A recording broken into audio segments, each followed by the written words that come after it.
WNYC Studios is supported by Bard Graduate Programs in Sustainability, offering degrees in sustainable business, climate policy, and environmental education with hybrid and on-campus options.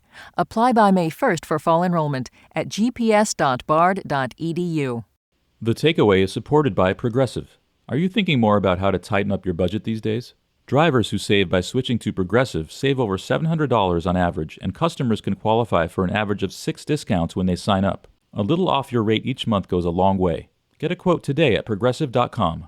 Progressive Casualty Insurance Company and Affiliates. National annual average insurance savings by new customers surveyed who saved with Progressive between June 2020 and May 2021. Potential savings will vary. Discounts vary and are not available in all states and situations. This is The Takeaway with Melissa Harris Perry from WNYC and PRX in collaboration with WGBH Radio in Boston. Throughout March, to celebrate Women's History Month, The Takeaway is partnering with the Center for American Women in Politics at Rutgers University to bring you the stories of women leading locally. And this time, we're headed to Philly.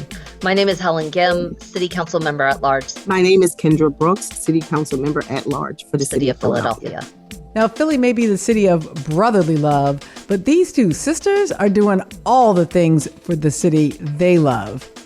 Council members Gym and Brooks care about their constituents. They champion fairness and equity, and they're most definitely all about the community. I asked Councilmember Brooks how she began her path to politics. I've always been very active in my community, and my children's school was slated to become a charter. And we organized the parents in my neighborhood and former alumni of the school towards a fight to make sure our school maintained a public school status. And we won. I mean, it was a fight that I never thought I could win. And it was a victory for my community. It was bigger than me. But then it kind of took the blinders off that when we organize and we fight, we can win collectively. And that just kind of entered me into this whole world of community organizing around issues, whether it was neighbors against the gas plant, it was also in my neighborhood, gun violence issues that were happening in our neighborhood, and just overall. And that's actually my path into politics. I never saw myself becoming a politician. I just saw myself fighting and helping my neighbors fight for, the communities in the city that we deserve. Clearly, that pathway, Councilmember Brooks, that pathway of finding yourself moving towards elected office by first starting around community advocacy and especially advocacy around kids, around health.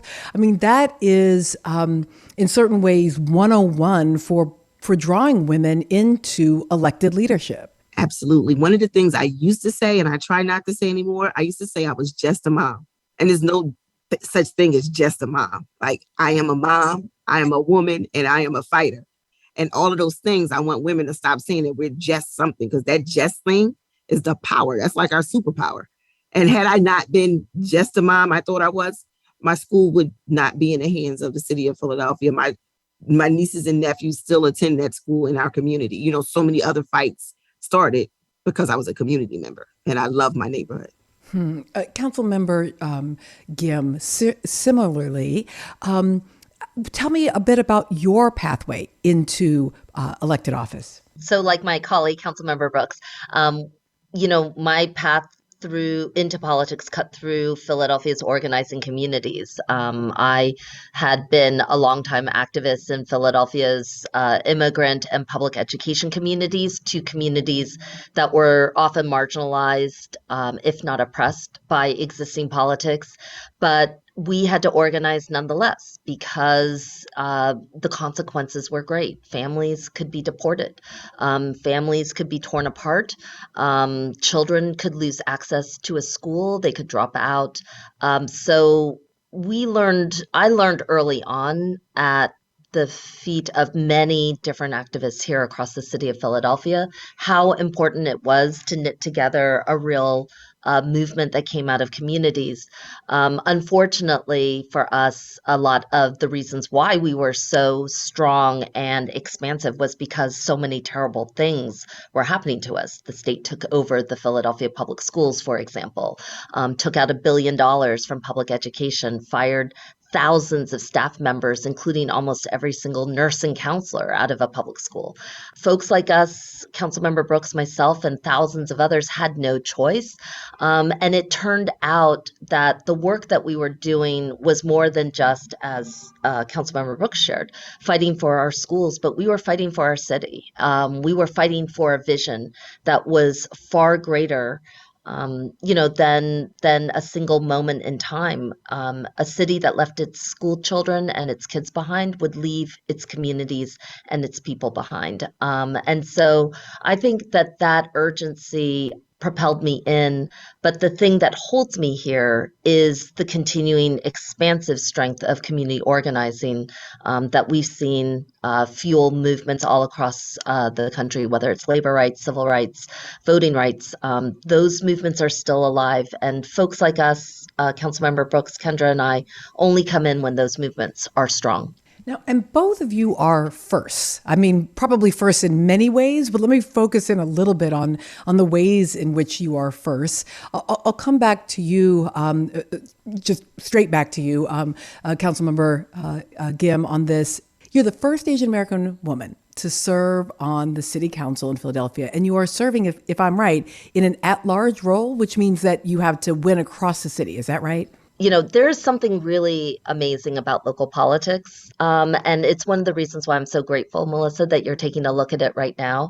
And that has a lot to do with the fact that people really do see their local politicians as belonging to them, as being, a face for the city, hopefully a champion for the city and for the issues that they really care about.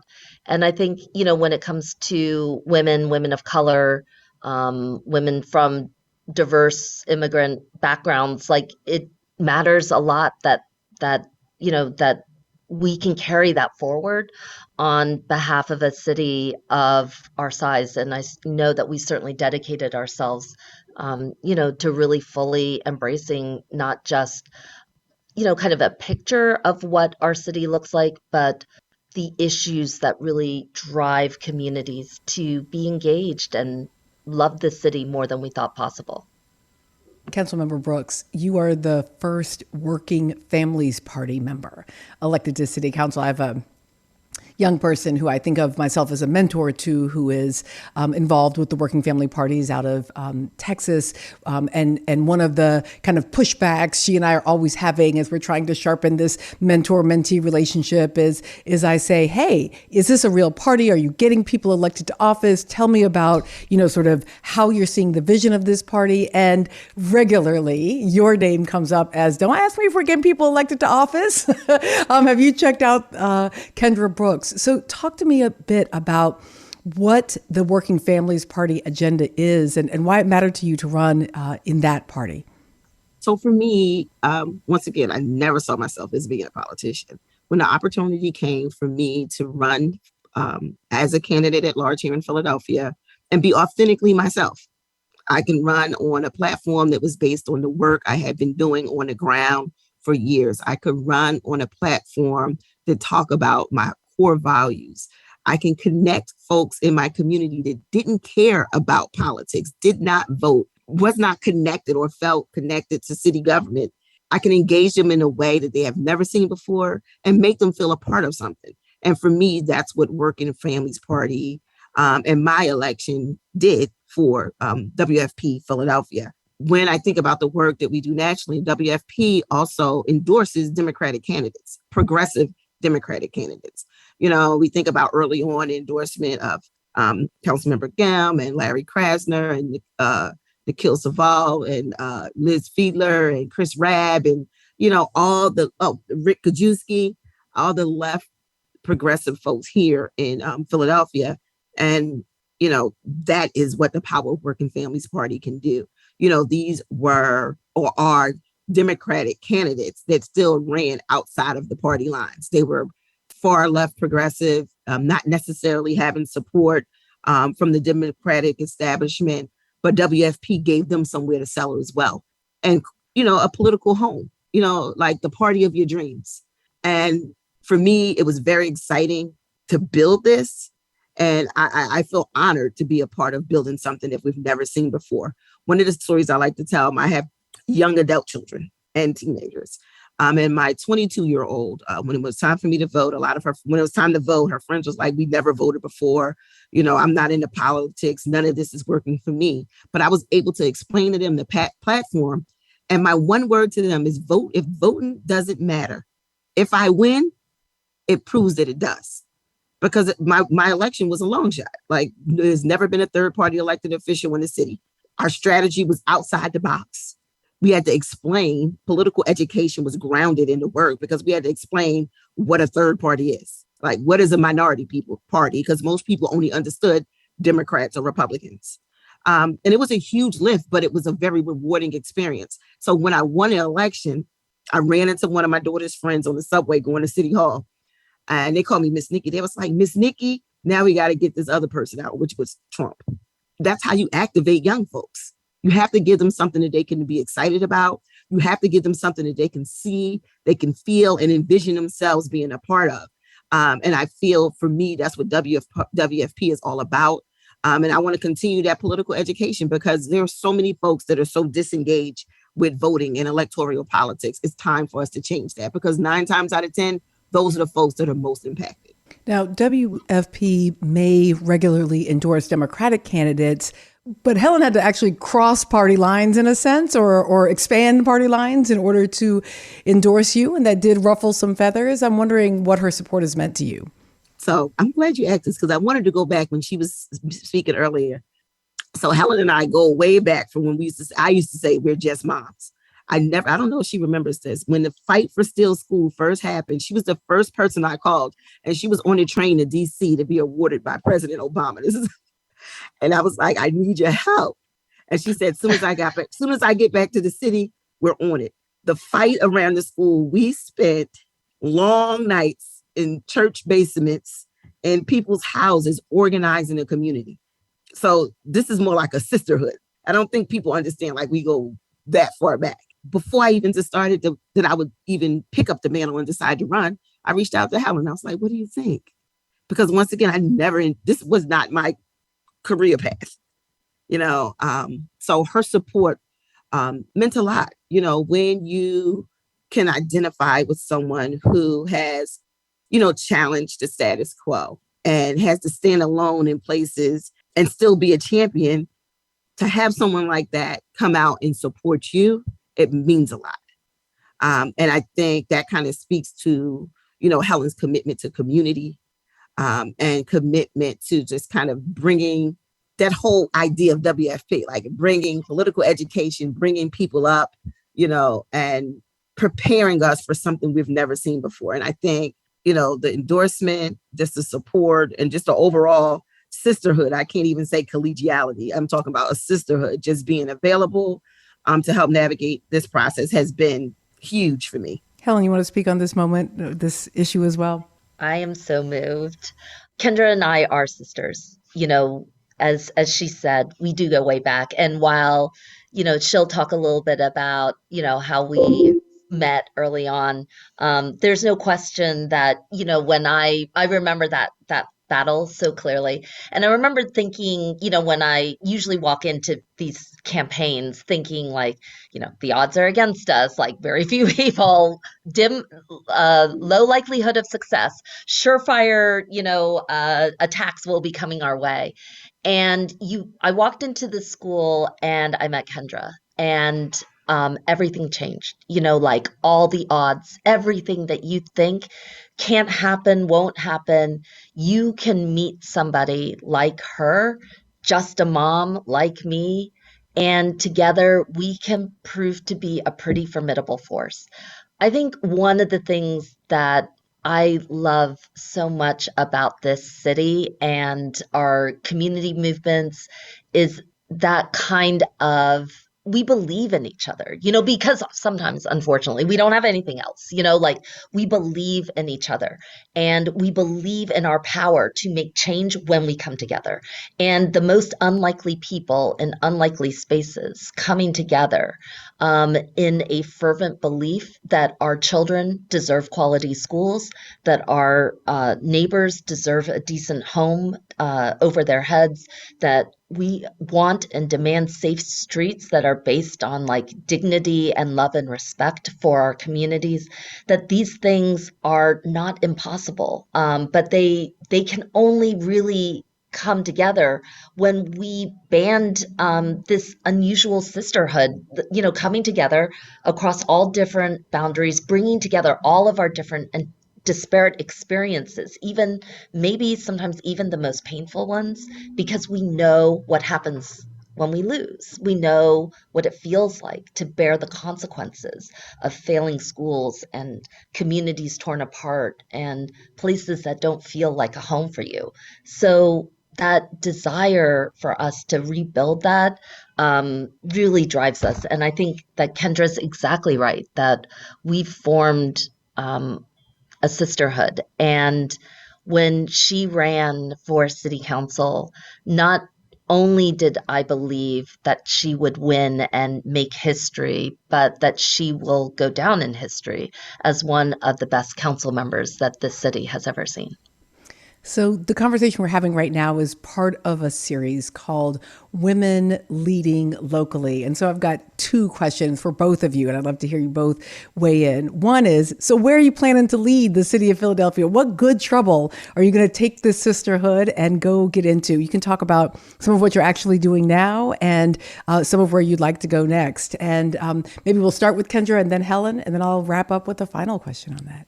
Well, what's next? So we just passed paid sick, our third iteration of emergency paid sick. So that was huge. And I'm, so honored to be a part of that work. But my focus moving forward is going to be our budget. The budget season is coming, and we need to make sure that we make those investments in the things that we talk about. When we talk about gun violence prevention, housing as a human right, we need to make sure that we are providing, resources for people to stay in their homes.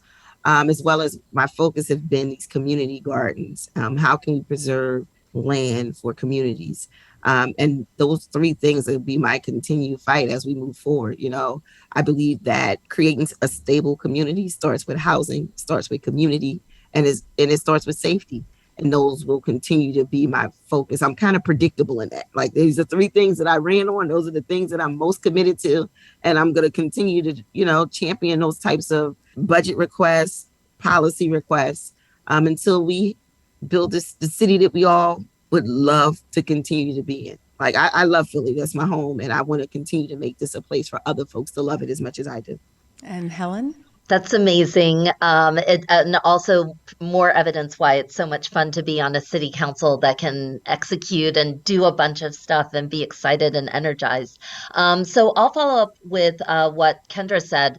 A lot of my focus has been on public education and schooling. So there's no question that the state of our young people, and especially their mental health and their education, is my top priority. It's what actually drove me onto city council, because I needed to see the city lift up its young people. We are struggling again.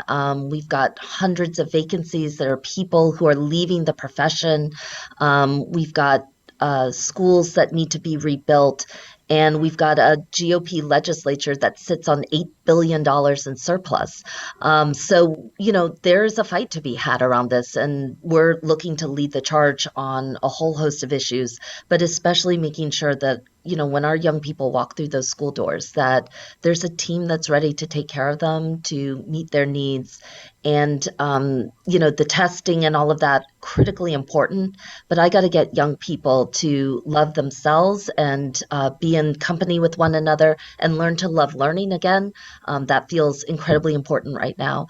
The second thing is that my work and the work that the city's been doing on eviction prevention has taken the fourth highest evicting city in the nation, to reduce its evictions by 75%. We used to do over 20,000 evictions every single year, hundreds and hundreds of them every single week, overwhelmingly impacting families, single mothers, Black households. We have made a concerted effort to really see those evictions come to a halt. And it's our work to show that this was not just a crisis response, but that this is actually a path towards economic stability and then ultimately economic security for the city. And then the last thing is that, Kendra and I both come out of strong movements for labor rights. And we're excited that there is a big push, for example, Starbucks to organized. We've got 4 shops here in the city of Philadelphia that we've been out to personally and supporting. This is a year of the worker, and I think that this is an opportunity to really change the scales of corporate America, and which is grotesquely inversely proportional to value, where we overpay at the top and we underpay at the bottom.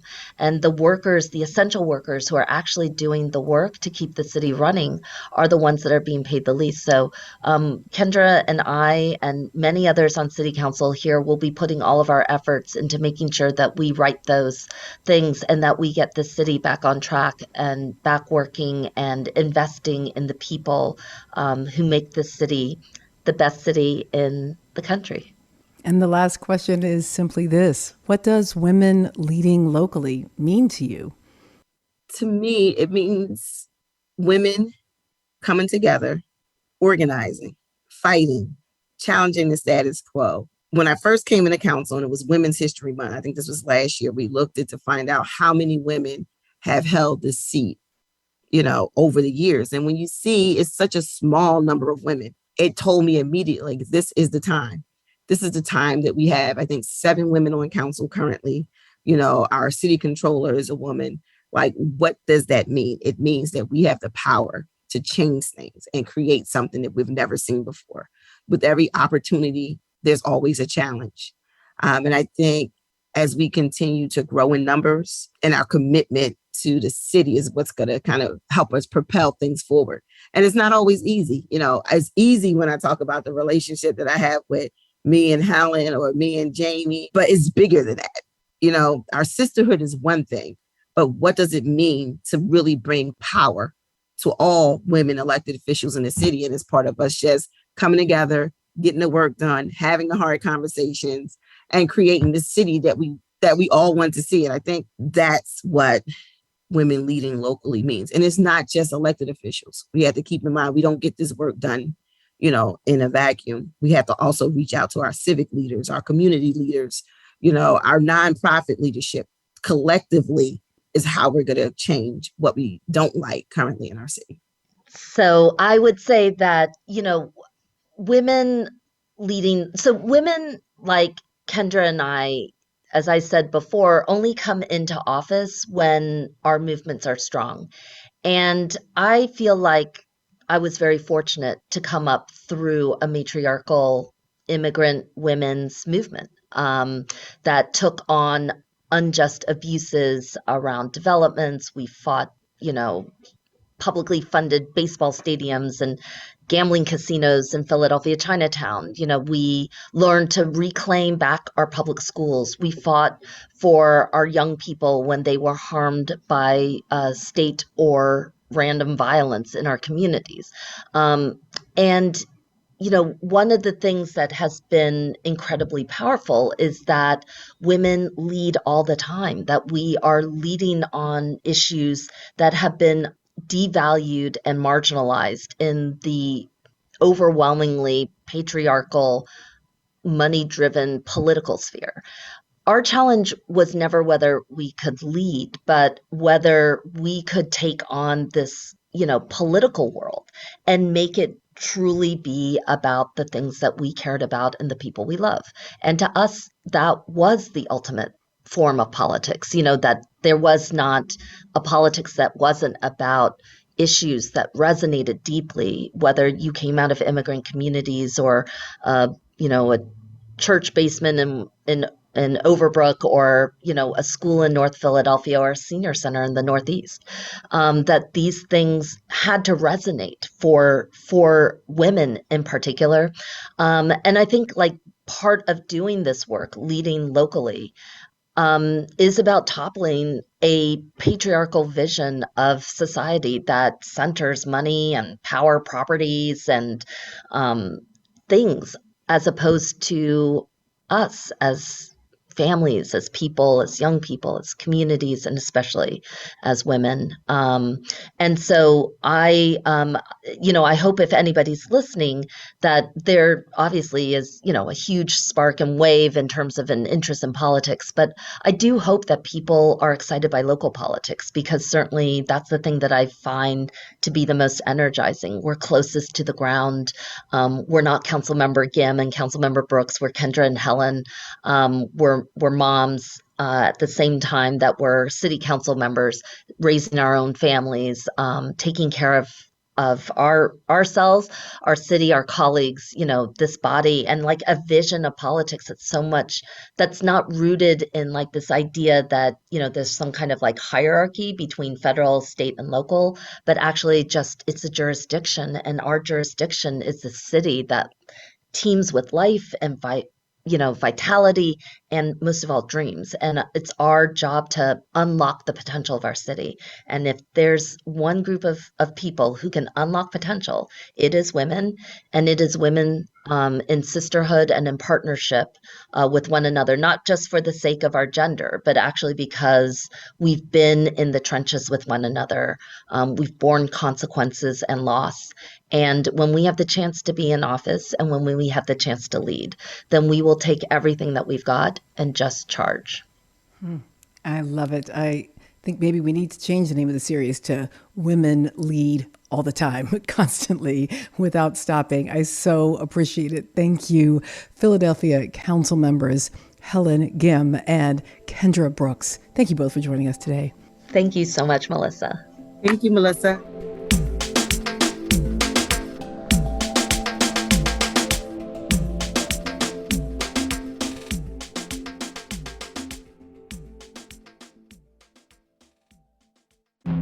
I'm David Remnick, and each week on the New Yorker Radio Hour, my colleagues and I unpack what's happening in a very complicated world. You'll hear from the New Yorker's award-winning reporters and thinkers, Jelani Cobb on race and justice, Jill Lepore on American history, Vincent Cunningham and Gia Tolentino on culture, Bill McKibben on climate change, and many more. So please, never miss an episode. Listen to the New Yorker Radio Hour wherever you get your podcasts.